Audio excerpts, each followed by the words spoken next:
Welcome, Juventini, to the All UVCast channel, and that's right, it's match day, and you see this magnificent piece behind me. Yeah, I'm just keeping it for the time being until our boys take it home. Well, hopefully. Jason, we got Jason joining us, a Porto fan. We wanted to get a look from their point of view and also an outsider's point of view in terms of Juve too is always interesting to hear. So, Jason, thanks for joining us today. How you doing, man? Good, good. Yourself? Thanks for having me. Appreciate it. This is going to be an interesting leg, to say the least. I think Oh, both sides got lucky in certain ways because it's an interesting matchup. I think you could have drawn worse competition for both sides. Yeah, definitely. yeah. I mean, we'll definitely touch on the expectations and whatnot from both sides. Lewis, no stranger to the All Juve cast. How are you doing, man? Good morning. Good morning. It's good to be back. It's the Champions League. That's usually a Yeah. lot of fun, sometimes a little painful. I'm looking forward to it. Yeah, it's a different feeling when Juventini wake up for a Champions League match day. We always this tournament and Juve, man, it's got that different feel. Anything can always happen, no matter what the expectations are. We always just have that bit of nerves there. And you see the odds down scrolling on the ticker there, Juventus favorites, but Juventini know that means absolutely nothing. It'll be a tough tie. So we're going to kick off with current run of form from both sides, basically. And we know that Juve is coming off of a defeat to Napoli, 1-0 in Serie A. I think that there was quite a bit of overreaction. And I think some people were trying to get a little too cute breaking that match down. Look, for me, it was a blip in the road. Napoli didn't do anything, in my opinion. There was shouts after the match saying Juve needed Artur, they needed Bonucci and whatnot. But to be honest, I don't think it was a question of personnel. We dominated the match in terms of control, finished with 63% possession. We had 28 attempts, about 7 or 8 on target. Napoli literally had one attempt on target. That was the PK that they got for Giorgio Chiellini's error. I think people are trying to get way too cute with it. It was a blip in the road. I think the focus will be 150% dialed in for this match tonight. So I'm not too worried about it. Lewis, do you think there's any carryover, any concern from that match prior coming into this one with Porto? No, I think it's a clean slate tonight. I just think teams have bad days. We had a ridiculous 13 game stretch where we played every top team like in Serie A, including in the Yeah. Coppa Italia. It was really condensed, and we only drew one game and lost one, so you kind of expect to lose one match. Bit of overreaction. I just think in general, the tactical setup was wrong. The players didn't really show up. We had a couple injuries. It happens. I think that, you know, this is a good chance for us to bounce back and a nice wake up before Porto. Be like, hey, be on your toes. Absolutely. I agree. And let's get to our guest, Jason. So Eric coming in here saying 10 out of 10 on the beer, Jason, but a 2 out of 10 on the beer, on the kit. Ooh. I'll take it. I'll take it. We're not the most beloved club in Portugal, so I've been used to it my whole life. Even living in New England, Porto's not a loved club. It's always Benfica. So I'll take it. There you go. Matthias coming in excited for tonight. Ciao, Matthias. Ciao, Vishwaji. Ciao, Eric, and everybody else that's joined us live. So, Jason, in terms of current results, how's Porto fared coming into this one? They're on a 4 game tie streak, so they're kind of struggling to close out any games. Um, it's honestly it's a lot of lapse and mental errors. I don't know if it's game congestion or what, but they're struggling to close out a game and get wins that they'd usually get. And the coach has made some tactical errors, and he's acknowledged that, so he's owned it. And he's a big Porto guy. He was a Porto player. He's a legend at the club, so he's good. He's very passionate, and the thing is, our strong suit is definitely the defense for the club. and they got exposed in a few games, and it's because of injuries and new faces coming in. There's been some like just unfortunate injuries in the back line. So as reliable people, he's had to make shifts and just tactically adjust. So I mean, it's nothing to panic about, but they may have botched their potential at winning the league. They're looking like a second. They're looking for a second place finish so they can have a guaranteed Champions League next season. Because Yeah. for a Portuguese club, that guaranteed qualification money, that could cover a lot for you. It could cover like your payroll for a season, you know. So Yeah. that's very crucial to them. So I think that's what their focus is going to be on. I think they're going to put all their eggs in this Champions League basket. And in terms of Porto, I think their biggest strength is going to be their back line. And sometimes the coach goes very conservative in the Champions League. He'll go with 5 in the back. But we'll see. Because, I mean, it takes everyone to defend Ronaldo. It'll be interesting. Yeah, and that's the thing. Now, when we come to you're speaking to Porto putting all their eggs in the Champions League basket and whatnot. Now they've got really good results. I don't think have they conceded in Champions League. I think they've got quite a run of clean sheets. I think it was at City's home they conceded. It was either 2 or 3. I want to say they lost 3-1 at City's home, and that was the only match they conceded. Yeah, Yep. Which is actually really, really great. And you spoke to the team's defense being strong. What I found interesting in the build-up was I feel just like Colin had mentioned there, I expect Porto to be strong. The coach has given us the notion that Porto will not be sitting back by any means, and they're going to be taking it to us. So yeah, you get that same vibe, and it's interesting too because when we talk about these matches, Juve's point of view, when we drew Porto, many Juventini were happy. Absolutely. There was no disrespect or anything, some tougher opposition we could have drawn, but I still think Porto's no team to sleep on by any means. Lewis, your thoughts when we had drawn Porto and how you were feeling? I mean, obviously, I was happier than getting like a PSG or someone, or like someone like that, like of that caliber. But after Lyon last year, like Porto kind of remind me a little bit about Lyon. They're putting all their eggs into the Champions League basket. They know kind of what their outcome in the league's going to be, and that is really dangerous because for a team like Juventus, where the pressure's maybe on a little bit more, Porto can, really take advantage of that. And if they get a result in the first leg, I mean, once you get that advantage in the first leg, it's very tough to overcome that. So it's definitely something to be a little nervy about. I feel confident, but, I don't think they're a pushover by any means. And the clean sheet thing, it makes me nervous without some of our better players. Yeah, that's just it. So Porto has not conceded at home in the Champions League so far. The other thing is too, it's kind of one of those things that could go either way because you're also watching this Champions League and without fans, it's almost like it's all neutral stadiums, really, to be honest. So it kind of wipes out that element a bit. So it's going to be very, very interesting to see. On the other side of things, Jason, how was the reaction from Porto fans at drawing Juventus? I mean, Juventus is a powerhouse, so let's not say they were ecstatic or anything like that, but they were okay with it, right? It's like we were talking, like Juventus, they're like probably 1 or 2 players from being like a PSG. You know what I mean? They're lacking that fiery spark in the transition or a guy with speed that could open it up. Like I would say, Cuadrado has the speed, and he's not even going to be playing. But he's definitely not. How do I say it? He's not the creator type where he's going to be consistently just pinging a ball and it's going to find his target every time, right? Yeah.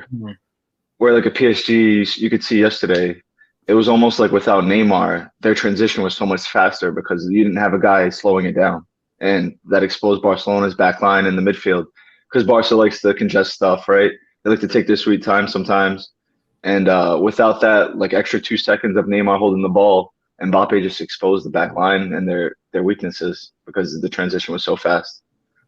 Yeah, that's a great call. And yeah, we know Juve is going to be without Cuadrado, Arthur, and then Bonucci also ended up getting a knock. And yeah, I mean, when we speak on Porto, and Georg coming in here with can't sleep on this tie like we did Lyon. Although I'm confident, that's the thing. We still have Lyon in the back of our minds.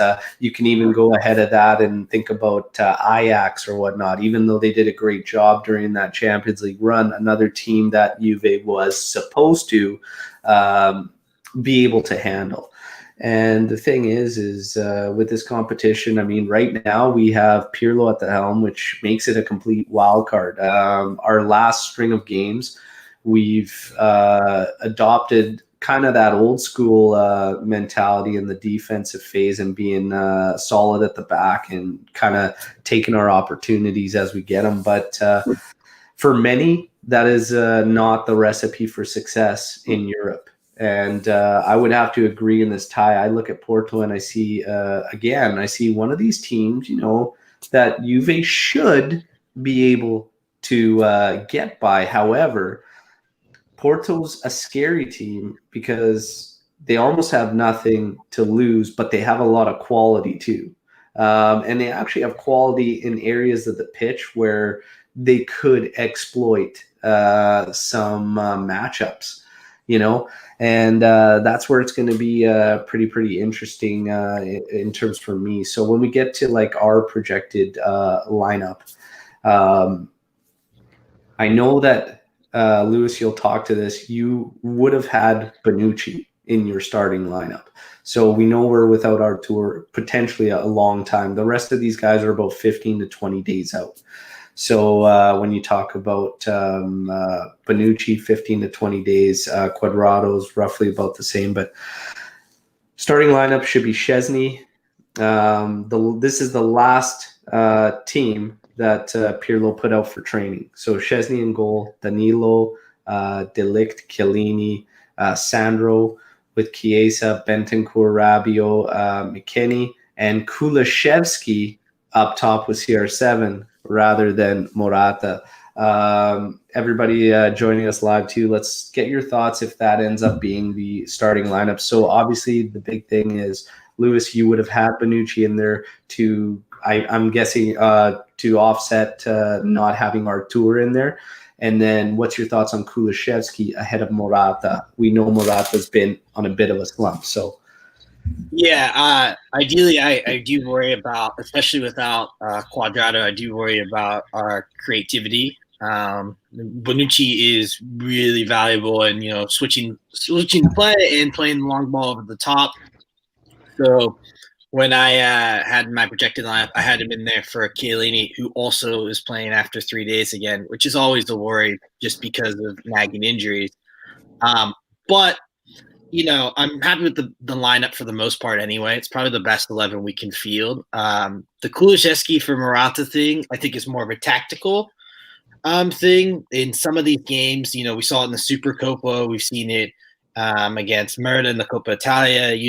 When Pirlo plays a team that's very good defensively, he looks to drop one of the strikers deeper so Ronaldo can kind of run off the last defender and they have someone in between the lines. I think that's why Pirlo wants Dybala back so much, is he likes to use that. So I think it's a tactical thing, and it's obviously a big night for Kulusevski. Big night for some of our younger players, Wesley McKennie, Chiesa. If we get the result tonight, they're going to have really good performances. Yeah, and right off the hop here, we got Antonio coming in here with Morata has to start. Enough with Kulu. Alvaro is a different animal in Champions League, and you have fans that are saying that, regardless of form or anything like that, Morata in Champions League has good numbers, and that's true. However, this is a tough one. It's a tough one when you're thinking about too. It's different too. It looks so much different on the pitch, and I don't know enough about Porto, and I'm hoping Jason will be able to speak to this to see. So usually when we use Kulusevski up top there, what I notice is in terms of playing with Ronaldo, they seem to separate quite a bit. And the reason that happens is because Kulusevski is almost used as an attacking mid almost, because he kind of also is used to disrupt the midfield, and kind of break up any play from that end of it. And what it does is end up sometimes isolating CR. And it works great in a counter-attacking system because CR can press the line and kind of be up top there. But Morata gives you a little bit more in terms of the focal point and the target guy. So it's kind of interesting. But Jason, you could kind of, from the outside looking in, give us your thoughts as opposed to like the difference between Morata, Kulusevski, how you guys play mostly, and would that make more sense for us having Kulusevski there to break up the mid a bit? What do you think? I think it's the smart move, and what Morata could offer is coming off the bench. Say, whether it's just 60 or 70 minutes, see that it's not working, and Juventus is maybe struggling to break down the defense, and then Pirlo's like, well, it's time to expose them, right? And let's go more attacking. I think Pirlo's kind of just going in with a conservative mindset and just hoping that just minimize damage, right, and just control the game at first to see what Porto's rolling out with. Are they rolling out with the 5-back, or are they going to roll out with the 4-back? You know what I mean? Because this Porto looks very different in the two systems. So I think he wants to see what Porto is going to go first, because the coach does have a tendency to change a lot, and it's usually in the defense midfield area. The forwards don't change too much. It's usually Taremi and Marega. Those have been our reliable guys this season. But I think Pirlo wants to see what's going to happen in the midfield, because I think that's going to dictate how he makes changes and how he's going to, and his tactics at the end of the day. Because Porto with the 5-back is tough to break down, right? And they could play I'd say a higher block with the 5-back. And with the 4-back, Porto's going to be a little more guns blazing on the wings, and they'll be exposing your outside backs. But with the 5-back, it's much more create through the middle, and then they slowly get up the pitch, for sure. Yeah, and mixed feelings from Juventini are joining us. Morata has to start, man. You can say he hasn't scored for quite a while, but even CR7 is not for a couple matches. We need a 9. Antonio saying Morata can match the physicality from the Porto backline and could be vital. Eric coming in with, I think Porto having 5 at the back, they need the creativity up top. Morata doesn't bring the creativity the way Kulusevski can. Lewis, you want to touch on something here? Yeah, well, I just think that if you don't have any creative players, which is you don't have your best crosser of the ball, Quadrado, you don't have Bonucci, who's going to whip the crosses into Morata? I just think that it's just more natural to add a creative player that can drop a little deeper when you're without your 2 best creative players. I also think it's kind of funny. There was a lot of Morata slander on the timeline, but now all of a sudden he might not be starting. It's the end of the world. But there was a lot of slander after that. Yeah, it's fickle out there. It's fickle out there. Yeah, I mean, and again, they bring up the Champions League and whatnot, but I mean, that's a tough one. Like I said, you've got a guy, Kulusevski's been all right up top there, but he's still, I don't know. I still am always wanting more out of him. So I think where the problem lies in this one is you easily make the argument for the creativity side of things, but there is something to be said about losing that focal point, and he might have to be stronger on his back if they do end up with a 5-man back. I expect someone to be on him at all times too, and Kulusevski struggles with a defender on his back. So it's going to be a tough one to see how it actually plays out. But AJ coming in. Will Porto park the bus? I don't anticipate it. Jason, you think you guys are going to park it? No, they usually don't. The thing is, they don't park it. It's counterattacking football, right? It's some call it boring, others enjoy the art. But they very rarely park the bus. And I mean, when you have aggressors like Pepe, you're not parking the bus. You're attacking the ball. You want the ball. You're gonna get that ball, and you're just gonna distribute it fast, right? That's probably where Marega's strength is the transition. They can ping him a ball to the corner and he'll get to it. His weakness is finishing, and for a striker, that's a problem. That's all right. He knows his role. He's going to be finding Taremi and Luis Diaz on the other side. So that's probably what their outlet will be. It'll be Marega, because he's a big, strong body, and he wins a lot of foot races, and he's got a good cross. It's just his finishing's terrible, terrific. But Taremi's that guy. He's a target. let's look at this then, because again, with Pirlo, it's a bit of a wild card. Lines up 4-4-2 all the time. Sometimes switches into this 3-5-2 offensively, or 3-4-1-2. Sometimes it's played as a straight 3-5-2. Not knowing that, which do you think would give Porto more issues? If we line up in what we have been most matches here recently, the standard 4-4-2, and create those two blocks, is that going to bode better for us, or would the 3-5-2 make more sense? The 3-5-2 would only, I think that would benefit Porto. It would only benefit you guys if your transition was fast in the midfield. You guys could skip that line. Yeah. But if you're going to sit there and play in the midfield, I think it wouldn't be beneficial for Juve. That'd be exposing them to a counter. Yeah. But the 4-4-2 would probably be a better matchup, and then you could trust your forwards, and then it'll be tougher to break down the two lines, and you'll be a little more organized, and Porto has a lot more work to do. So Yeah. I think it would be beneficial if Juve goes with the 4-4-2, which I don't see why they wouldn't with Alexandro and Danilo, right? Yeah, and Having the both other thing outside is backs. too, yeah, they've got this transitional phase into offense where one of those wings, typically where the midfielder lies, that third midfielder, they'll press up with them to make their offensive shape, and then the other one's just straight wing back, which should be Chiesa in this matchup. But let's talk about matchups. Let's talk about players you think. Let's see what matchups you like going into this one, and let's see where you think where you feel Porto might be exposed in terms of matchups. Let's talk about the starting lineup and who Porto's projected to go with. So I know Pepe will be a starter. He'll be on the center back. He'll be with Memba. They've been the reliable two. So if they're going 4 back, it'll be those two center backs. If they go 5 back, they'll add Diego Late in there, or Sar. But if it's 4 at the back, Sar will probably play left back. And then right back may most likely be Menefa, which he's going to be someone that I think Juventus is going to pick on, because defensively, he's not in the best positioner. He gets out of position a lot. Going forward, he's fast, but he still doesn't add that much. He'll be a weak point for Porto for sure. Menefa, look out for him. Okay. And if they're going 4-4-2, you'll have Otavio, Uribe, and Sergio Oliveira in the midfield. And then Corona on the wing. He'll probably be a free roll, just floating. And up top will be Taremi and Marega. The only 2 starters I'm not too sure about that could be switched, or 3 I should say, would be Sar, Menefa, and Uribe. I wouldn't be surprised if Luis Diaz gets a start. He's been big for us in Champions League, or he might play the Morata role where he's going to come off the bench and add that spark and fire.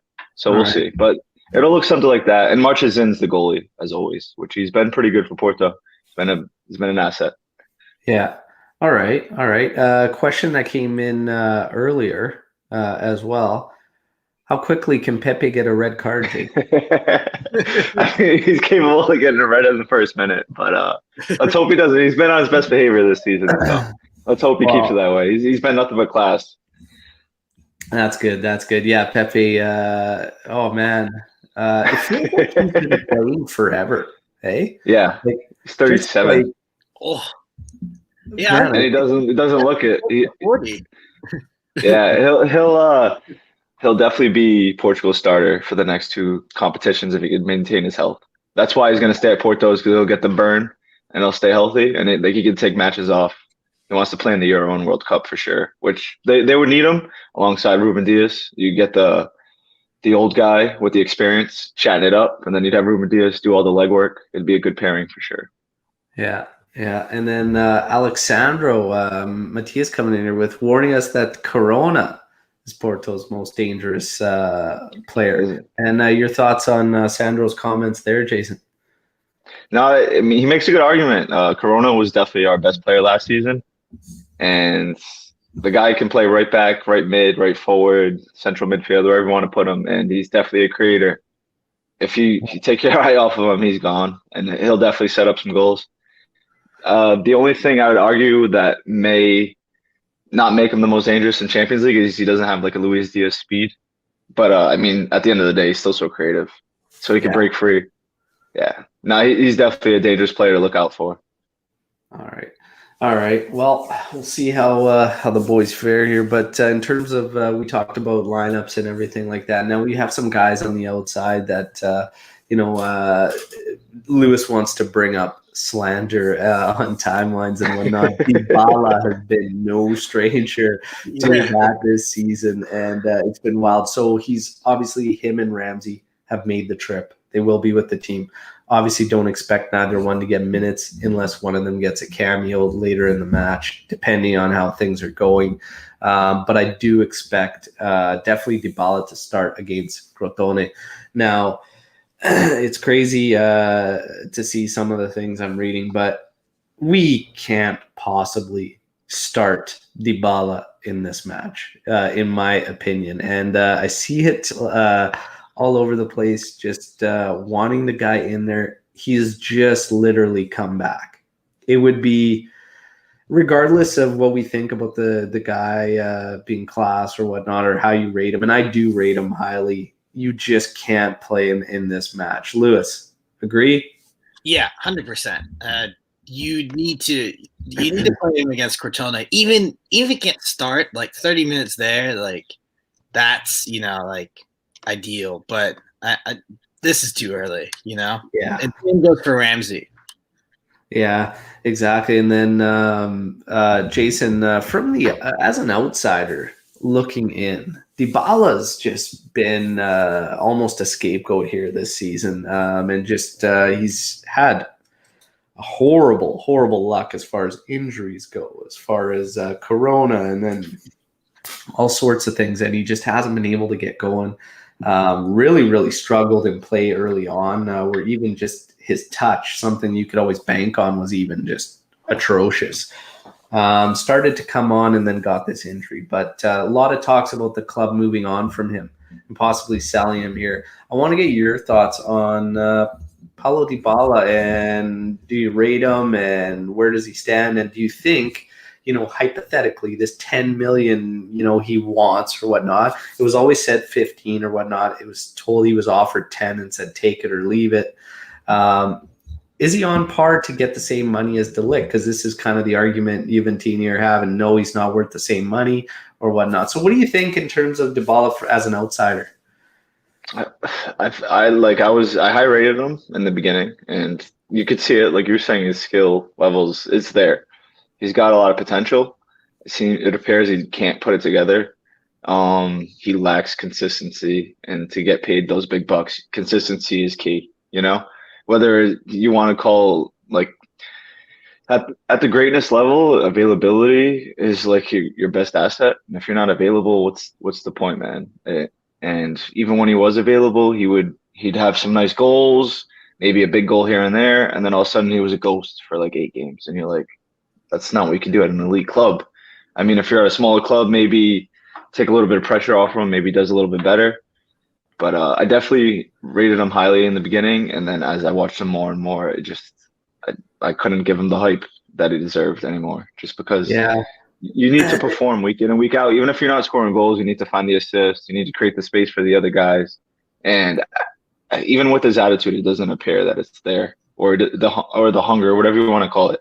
I know we're looking at it from an outsider perspective, but it's not clicking. I think it's time to move on from him, for sure, for Juventus. Yeah, it's a tough one, because a lot of people do see him as doing the other stuff and just lifting the overall play too. So even if the numbers aren't there, and then you think back to certain Scudetti where he was huge in the clutch, but then again, the one thing is the Champions League. So like Lewis, listening to Jason's words there and whatnot, how do you feel in terms of what he said and Dybala?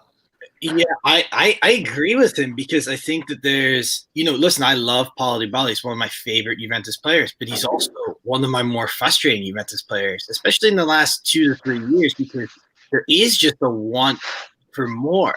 And, whether, hey, he can't play in a certain formation type, he can't play here. You think that great players can be a little adaptable. And for whatever reason, either that's not 2 coaches now have had trouble inserting him in the lineup. He's had trouble with fitness the last couple of years.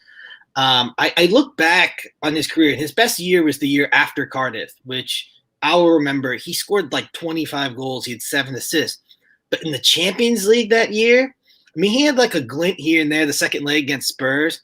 But that first leg against Real Madrid, he was awful. And when they took him out in the second leg, and he was our best player that year, they took him out in the second leg, and we ran rampant without him. So I just think that there's a good argument for it. And I get where fans are a little frustrated because, like you said, he wants this major contract. And there are some fans that are like, hey, with COVID and everything, Juventus can't afford to give that to him if he's going to be hurt on and off every year.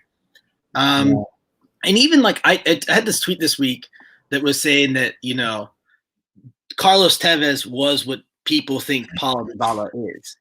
And like some of the responses I got was like, oh,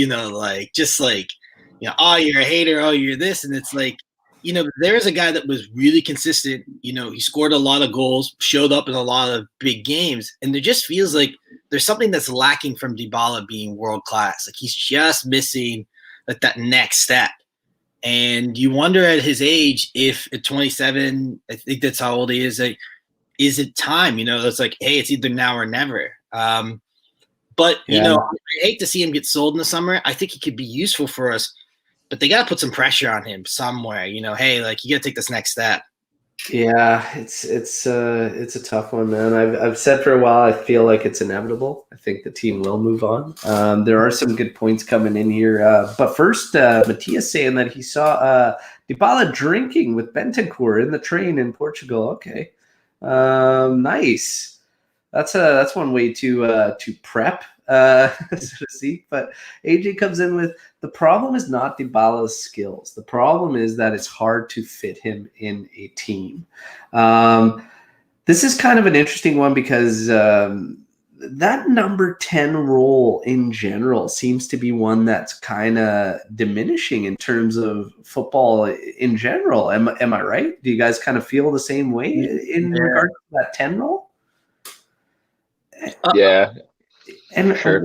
Why do we think that is, though? Like, I mean, you could still see the odd setups that will drinking mate. Okay. Well, I thought you said mate there. So correction with Matthias there. Why do you think that is? Why do you think the 10 role as a whole is kind of diminishing in football? Who wants to kick us off in that? Jason, what are your thoughts towards this? I just think we just over like just tactics with everything. Tactics. And there's the free role player, they're not going to be at the big clubs anymore, It's going to be at whether it's a mid-tier to a club that's fighting for like 4th or 5th, you know what I mean? Where they have a good coach, the coach trusts the player. He might have been like one of the coach's favorite players. Figure like a James for Ancelotti, you know what I mean? But to see it around every club, it's just not going to be there because a lot of teams can't afford to have a guy not defend, right? Or just roam around. It's your production rate's got to be pretty high on offense. Yeah. And especially because, I mean, if you look at the playing field, like the smaller clubs, they do well with the tactics and they give the big clubs fights now. And you're just like, this is ridiculous. Like it almost seems like the level of playing field is just shrinking more and more, even though the budgets are not, Yeah. So you see it time and time again, the clubs at the bottom of the table stealing points from the top. It's not like they're competing for first place because they're not going to be as consistent, but if they could put their tactics together for one match and just nullify the big dogs, it's going to be there. And I think with the 10 rule, you're already defending -2 guys every play. So I think a lot of coaches strain away from that.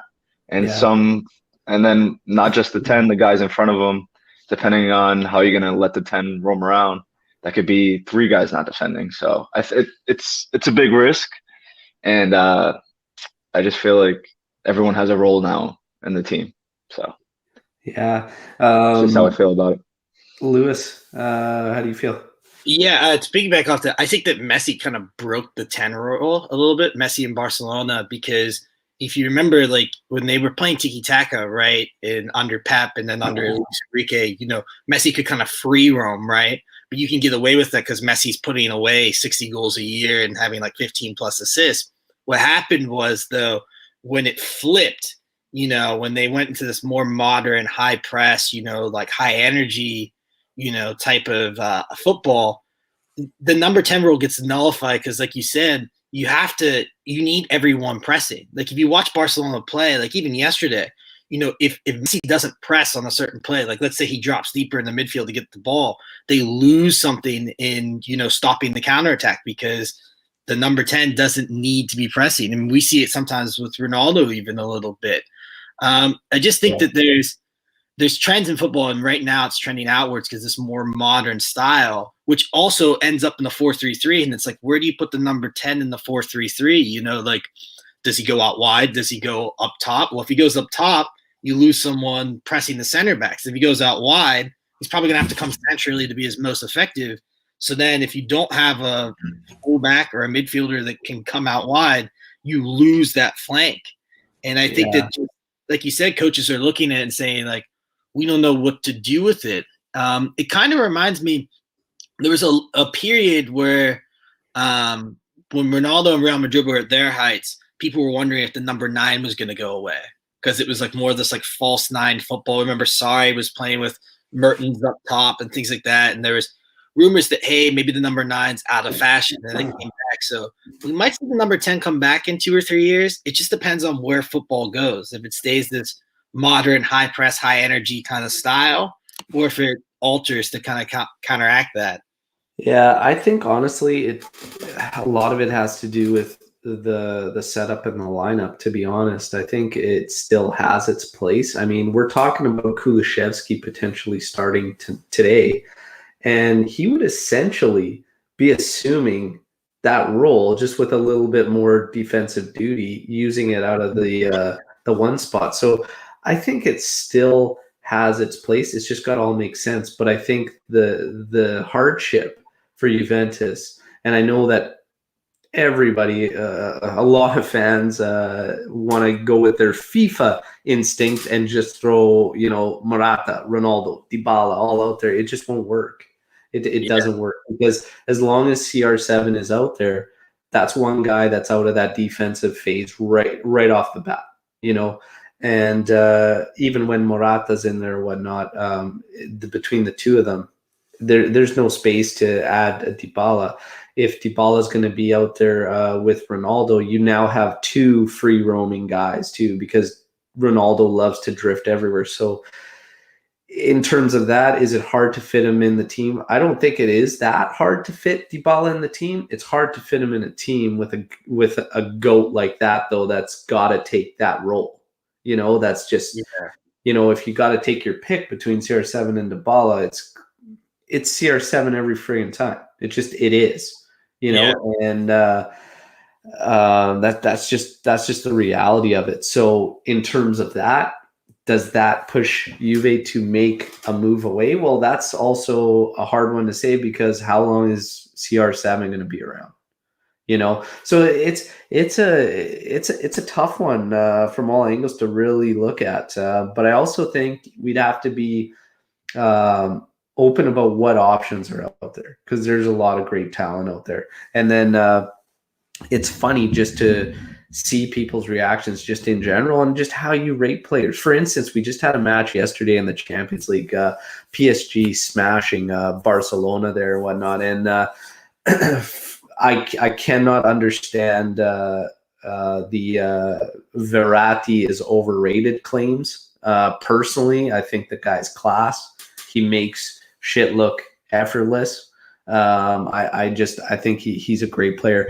I've even had a hot take, a hell of a hot take. I don't even know if I call it hot. Like for me, it was just wild. But Ivan, who had joined me on one of the podcasts, saying that Mbappe is overrated, and I love Mbappe, and he had a game yesterday.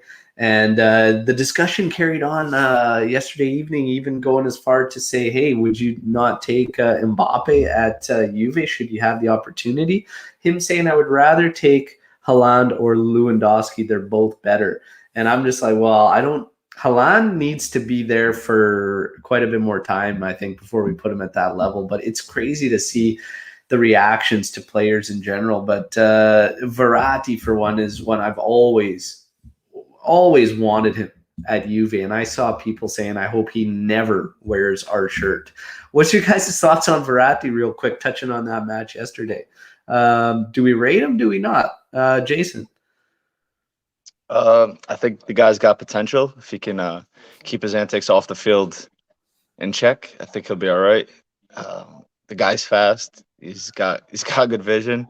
He's a creator, right? And you could tell he wants to win. So I think if he can just stay healthy and keep it together, I think he's got a lot of potential for Juventus. PSG, sorry for that. Yeah, PSG for sure. And I think with him linking up with Mbappe, I think it's a beautiful thing to see. Because like we said, without Neymar, that transition so fast that I think they could do what the previous Champions League winners did and come back and win the Champions League this season if they could keep this current form. We'll see. I'm speaking very early, but I think the potential's there. They're a threat. There for sure. In terms of Verratti, I just see like great passing range, amazing in possession of the ball, and I think his defense is underrated actually, and people don't give him enough credit for the defensive work he does. Lewis, your thoughts on Verratti? Yeah, I mean, I think that part of the problem with Verratti is he plays in League One and League A, and you don't really pay that much attention to PSG. So, like, once a year, he pops up in the Champions League, and he has, like, a masterclass, and like, oh, my God, like, he's a great player. It's like, oh, why can't he do this every game? It's like, well, maybe he does. We just don't really notice it.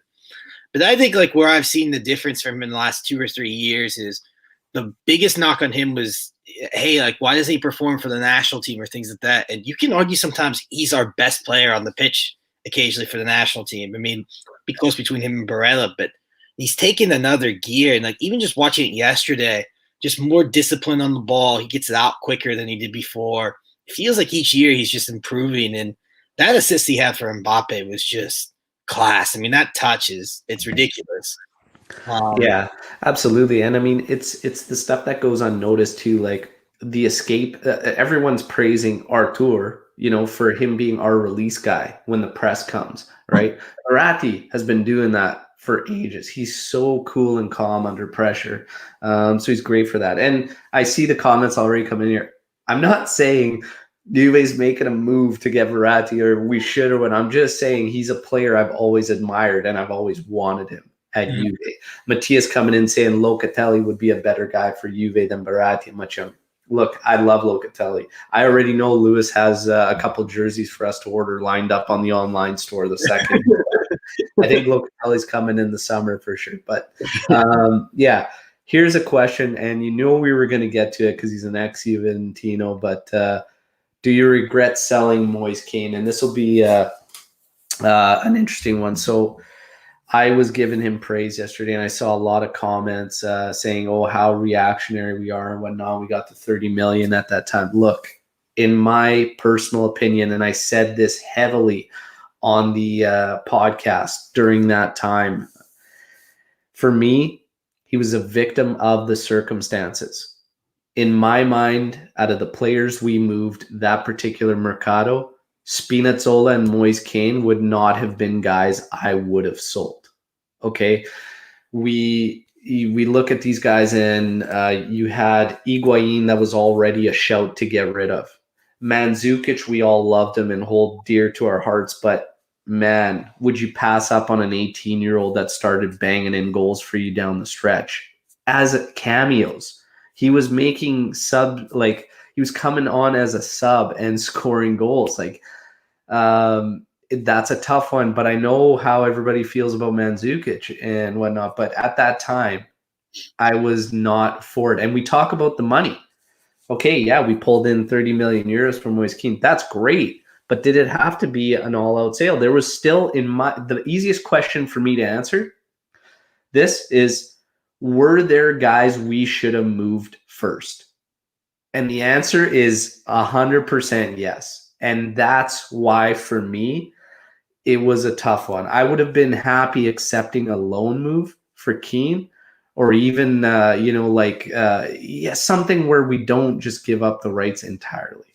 And I know that a lot of people are holding the Everton thing against him, but there's context there. there's a coach that would rather use him as an example rather than help him grow before when he was at Everton. There's also a two-man front system when Moise Kean seems to excel in a three-man forward unit. So it's like there's some context there as well. For me, there was two guys at that Mercado that stick out to me that we shouldn't have moved away from, and it was Spinazzola and Moise Kean. I'm not taking anything away from the guys we brought in or whatnot, but for me, if you have aging forwards and you get rid of a promising 18-year-old like that, I think it's given up too early. And here's another point too. What were we just looking for in the most recent Mercado? An alternative to Morata. Yeah. So you essentially had an alternative to Morata. You had another forward. The other thing is too, with the money, while the money's great and we put a big chunk into De Ligt, who is a beast, we still have gaps in our roster. We still have makeshift wing back, and all this. We still have makeshift parts. If you're going to take this much money from Champions League over an insane amount of years here, great run, like Juve's taken a massive amount of money. You're going to take all that money. If you're going to start selling these kids off, making 30 million pop there, I expect no gaps in the roster. So for me, I understand the frustration. So while many people are tweeting, get over it, forget about him, he was shit at Everton, I understand the frustration at losing that kid because I feel he was a victim of the circumstances.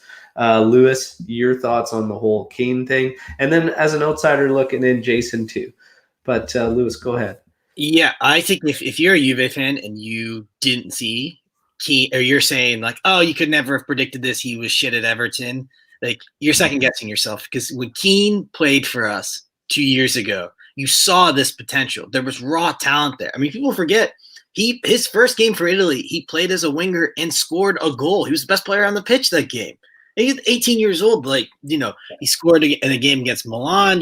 Like he played really well against Atletico Madrid in the comeback. He was one of our better players in the second leg against Ajax. It just, people, we knew Kean was good. We probably undersold him for 30 million. The issue was, I regret it because it's a good young player. Do I understand it? Yeah. The club made a mess of Mario Mandzukic at the end there. They probably should have given him the 3-year extension they did, and they knew it. They couldn't offload Higuain, and Kean was kind of sacrificed. It was unfortunate, but it had to happen. But I mean, as far as fans saying that, he was bad last year, I mean, there are tons of players that go to the Premier League and don't hit. It's a different league, but he's at PSG now, and it's not the first goal he scored in the Champions League. He's not a couple times this year, Yeah. Where's big goals? He's on a great run. The biggest thing for me watching him was the touch. The improvement in his touch was massive. And it was what really impressed me was the work in his own half. Mm-hmm. His possession in his own half was actually one of the things I criticized most when he was at Juve. He would lose the ball and be dispossessed very, very easily in possession in our own half when we're trying to escape. Man, it was brilliant yesterday against Barca, and it has been at PSG there. His touch, the possession in his own half, the work is great. And you see him brimming with confidence. You have to think, too, he wasn't playing against any slouch yesterday. He was lined up next to Sergio Roberto, and to be honest, he gave the guy fits, and he did a fantastic job. So, Jason, from the outside looking in, thoughts on Moise Kean and whatnot? I mean, could be just in the perfect system at the moment, right? And now he's hitting his stride. He's gaining his confidence. Could be thriving under a coach that gives him freedom, right? It could be a multitude of factors. He's in the French league too, so maybe it's a little easier to develop for him and gain that confidence, and then he could just carry it over to the Champions League and perform at his best. There's so many things that happen that we just don't even know. You know what I mean? We speculate so much from the outside. Yeah. But he could just be hitting his stride and putting it all together finally. Maybe just a late developer. That's all it is. He's still a young guy. It's just tough because, to give up on those young guys so soon, it feels like, the ones that you should be hanging on to, it's a tough one, right? And it kind of does sting, and I get that it stings. But AJ kind of reiterating what I was saying there earlier, that giving long-term contracts to aging players is it's just Mandzukic, Higuain, Khedira. It kind of put us in that position where that's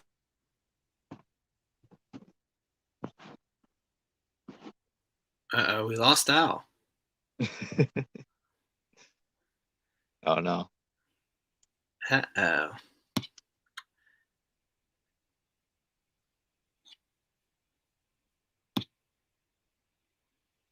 Hold on, everyone.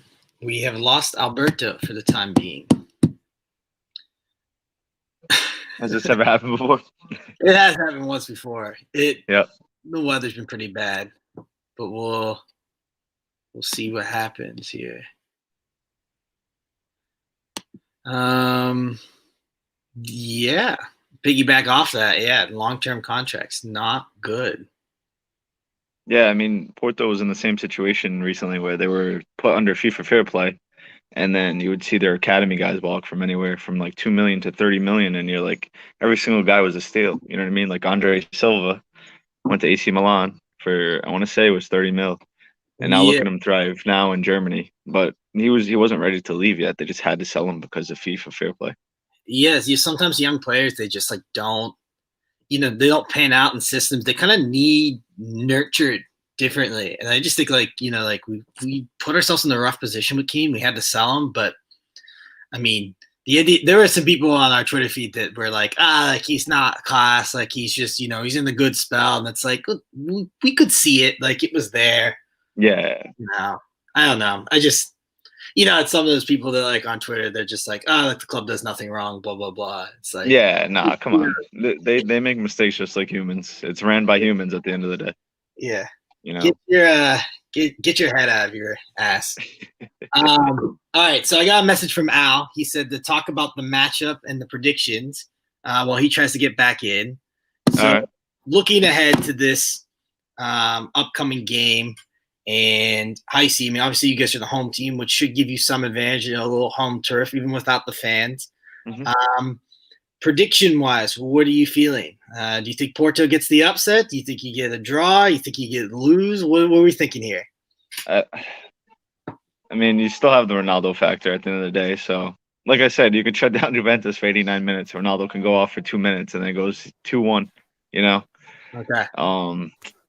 I think Porto will get lucky, get away with the tie today, but I think it's going to be a long task at Juventus. So I think they'll do it today, but I don't see them beating Juventus at Juve. I just don't. I think my head says Juventus is going to win the leg, and my heart says Porto. But I'm just going to go with my brain on this one.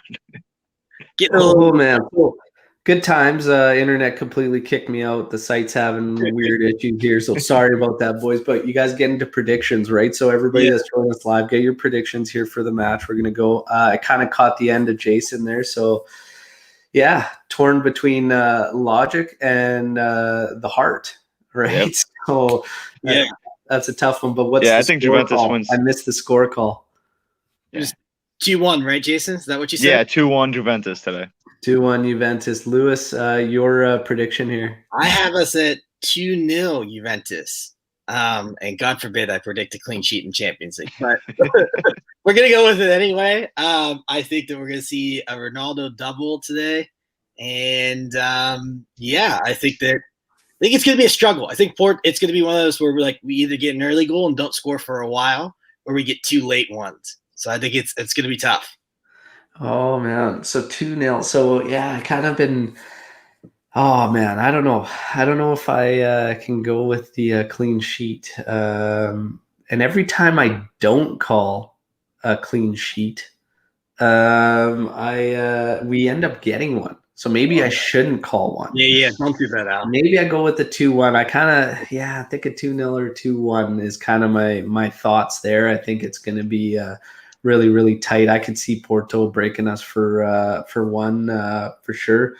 2-1. I do expect Ronaldo to be the different animal he is in Champions League. I expect a different approach. You see that post. Was it you, Lewis, that posted the one he did off Instagram there? Yeah.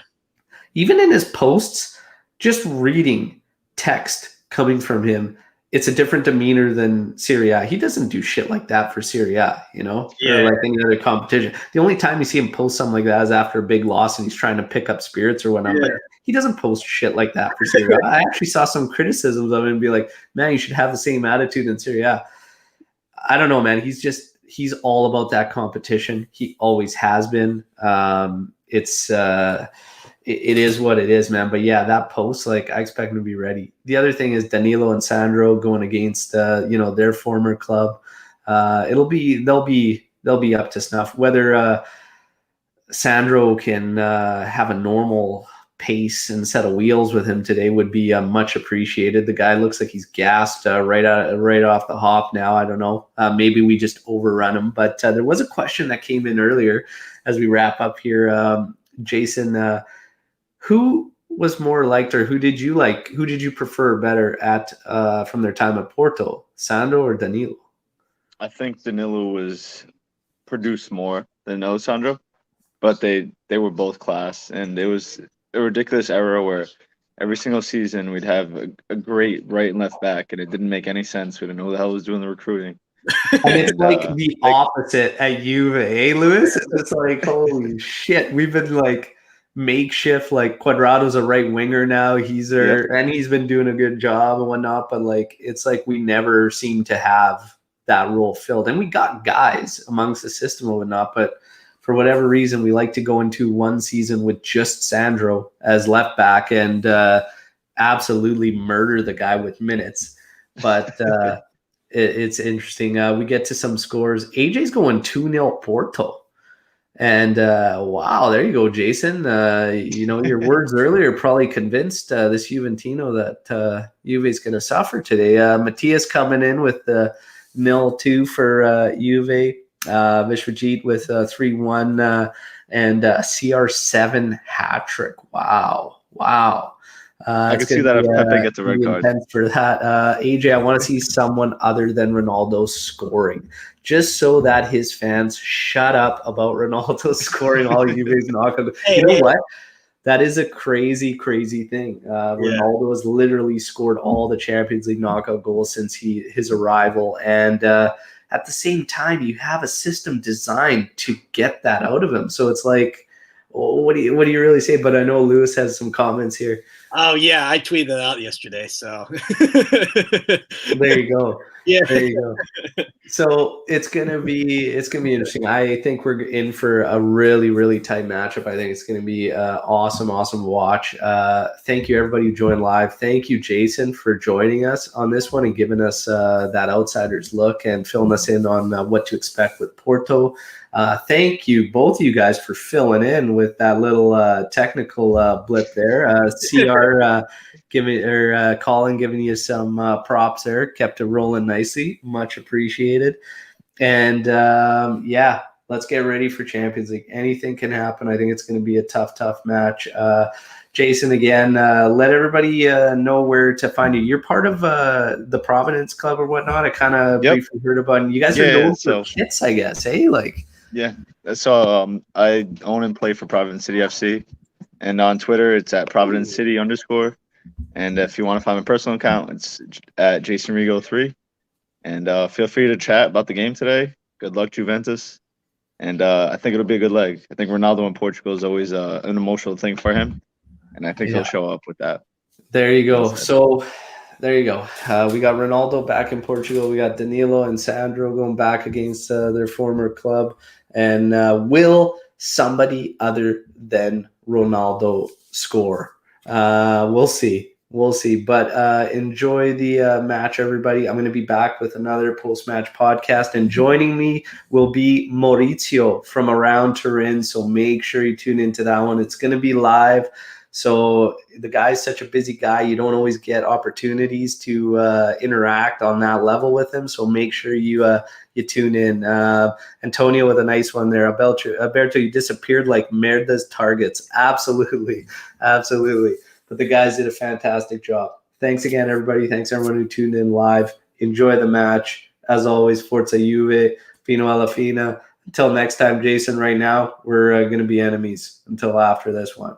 Okay? But it is what it is. Enjoy the match, everybody. Ciao.